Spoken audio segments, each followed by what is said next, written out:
अस्सलाम वालेकुम नाजरीन, मैं हूं मोहम्मद अब्दुल हकीम। 7H न्यूज़ में आपका इस्तकबाल है। AIMIM के कैंडिडेट MLA नामपल्ली जाफर हुसैन मेराज और इलेक्शन इंचार्ज माजिद हुसैन ने मिलकर अहमदनगर डिवीजन का दौरा किया है। आइए देखते हैं सैयद अहमद की रिपोर्ट।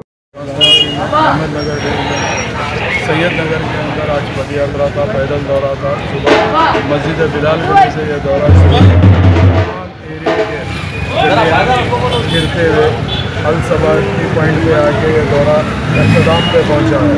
मेरे साथ में मोहम्मद माजिद हुसैन साहब, साबिक़ा मेयर महमूद हुसैन इंजीनियर साहब, और मजलिस इत्तेहाद मुस्लिमीन के तमाम सदर मोहतमदीन एक्टर आज के दौरे में मौजूद थे।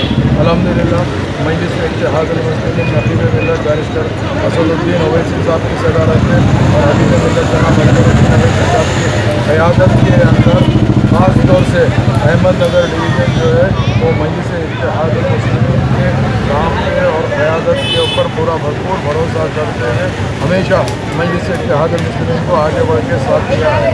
ये जो पैदल दौरा था, आज का पैदल दौरा तमाम एरिए के अंदर घूमते हुए आज विधानसभा में ख़त्म हुआ है। इंशाअल्लाह ताला और भी दौरे होते रहेंगे।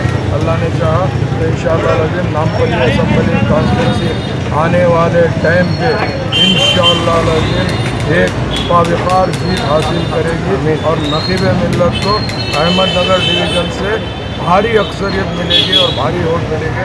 मैं आप तमाम का शुक्रिया अदा करना चाहता हूं जो आज के दौरे में मौजूद थे। उन सब का फ़र्दन शुक्रिया अदा करना चाहता हूं। उसके साथ साथ प्रिंट मीडिया और इलेक्ट्रॉनिक मीडिया का हमेशा हमारे साथ में ताउन रहा है। इन हज़रात का भी शुक्रिया अदा करना चाहता हूं। इंशाअल्लाह आइंदा के दौरे का प्रोग्राम भी आपको दिया जाएगा इंशाअल्लाह। खबर है शहर की, खबर है गाँव की, खबर है सारी दुनिया की। 7H न्यूज़ पसंद आए तो लाइक कीजिए, शेयर कीजिए और सब्सक्राइब करना ना भूलें। 7H न्यूज़, आपकी आवाज़।